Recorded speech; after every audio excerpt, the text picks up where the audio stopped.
Welcome back to my second vlog, blog, post video, whatever you want to call it, for my composition of my second track so far. This is called Nature Maker, because everything, or the vast majority, has been made from nature. All of my field recordings and Foley that I've gathered from around the local area. So I've been to Dartmoor National Park, been to Newton Abbot. There's some nice parks there, Stover as an example, and all the instrumentation apart from the synthesis has come from all of my samples that I've collected with my Zoom handy recorder. Now the reason I chose to use a software synth, because in my manifesto I'm not going to use absolutely everything. I believed the synth sonically met with the samples that I've collected. So my manifesto is guiding me as a template. So that's the only thing that I haven't used from an out-the-box approach, I guess you could say. So the usual, starting right at the top. We've got the kicks. Again, those are quite hard to make. These are all going to be freezes because they have been consolidated from audio. This first kick I made, it sounded a little bit muddy and didn't really have that kind of snap at the top.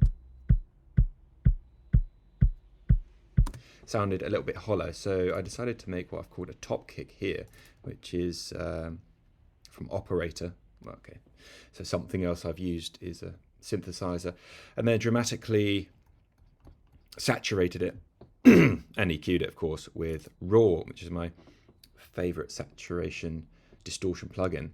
And I just made a click, and then together they do have a little bit more snap, and it pushes it through the mix. Not using this kick here. Now the percussion, this was fun, and these actually came out pretty damn well, from my perspective anyway. So these claps here were made from myself throwing rocks around Dartmoor. There was a lovely big quarry, and I was just throwing these big granite slabs down this slag pile. And then so the first clap I made was this one, which really does sound quite close to a real human clap.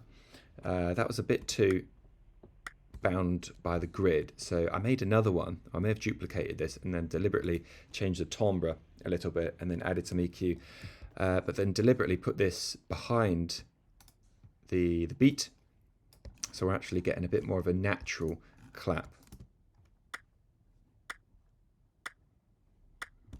So that worked out really lovely. I would like to still manipulate that a little bit because it does sound a bit too clean in the mix, so maybe set that back with a bit of reverb. I may saturate it or distort it to give it a bit more of a crunch. Now the hi-hats, this came from, look here, Metal Gate. I've got quite a few hi-hats going on. I've got hi-hat groove, got hi-hat 2, and open hat, which comes later. And then also another hat. So there's a lot of hi-hat elements that all come together, but this is how the track is it's how the track has been given direction. It's giving you more things to listen to and look forward to in the song itself. So this one here, let's have a listen. So that was me slamming a Metal Gate, consolidated it, and then just took out a little snippet of that audio. And then of course we're left with this. I've got a bit of erosion here to give it a little bit of crunch, I guess you could say. Also distortion with the wide noise. So that clap is primarily in the middle, but then that wide noise is going to come into your stereo field. Got a little another Metal Gate here, and then together, so that kind of gives it a little bit of groove.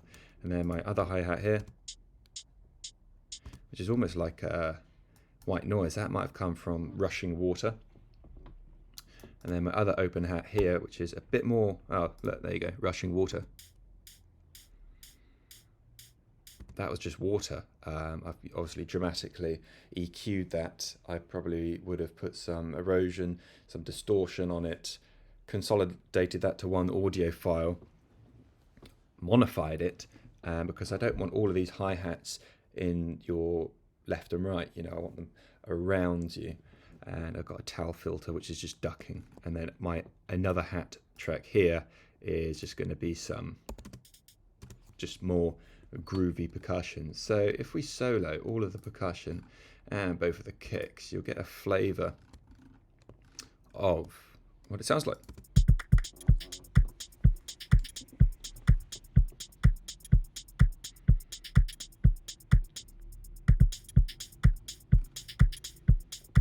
So the word I was struggling to find earlier was progression. So all of these different elements, they'll drop in and out through the rest of the track to give the listener that sense of progression. You're actually going somewhere. Next up, after another hat, I've got another hat. A lot of percussion going on, so I may strip this back, actually. They've just been fun to make. And of course, actually, this one is very important. On the 16th note groove is a shaker. And this came again from, look here, Freeze number 9, Rocks Throw 1, and with some manipulation. It's quite quiet, so you might have to turn it up, but that's the idea. It's not meant to be really heard, but more felt in the production. And these controls here, so I've got another high pass filter on this. The envelope to with a really high attack, otherwise the transient was just too deafening almost. What have we got here? A fab filter, so it's a bit more EQ. Got a raw, again my favorite distortion saturation plugin at the moment, which is just kind of really giving it some nice textures. And of course my number one go-to is a tal filter, so that is ducking every 16th beat division. And it gives it that swing. So all in all, again, with the kicks and with the percussion.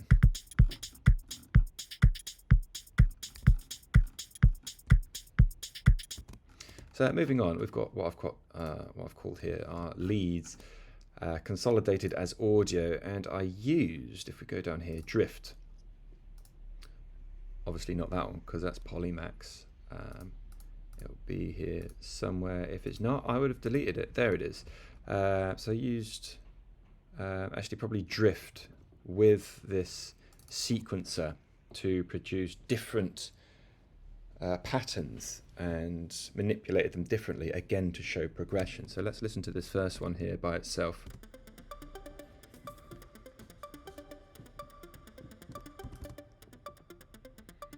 Let's see, I'm taking out that reverb there, and then this one.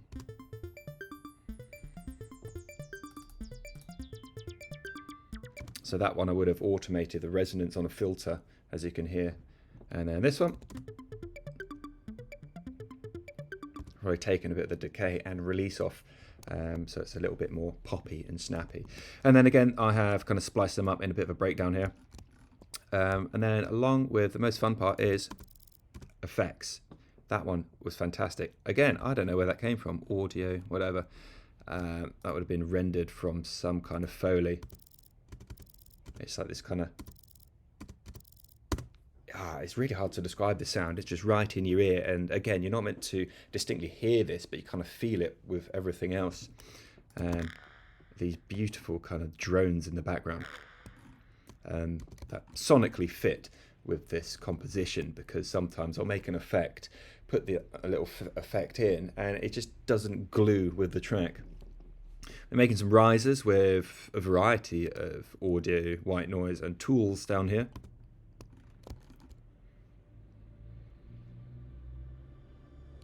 And this is coupled with more of a low end to really suck you in to that verse there.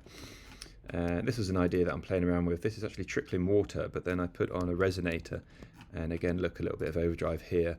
And this is kind of just tinkling in your ears, and I keep saying this, it's to be felt, not heard.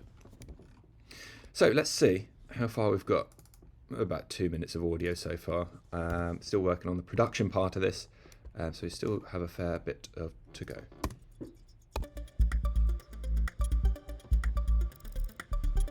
Oh, and I forgot to mention that bass, which I absolutely love. Again, I don't know where that came from. Some kind of audio. I think that would have gone through an arpeggiator to get that kind of stuttered effect.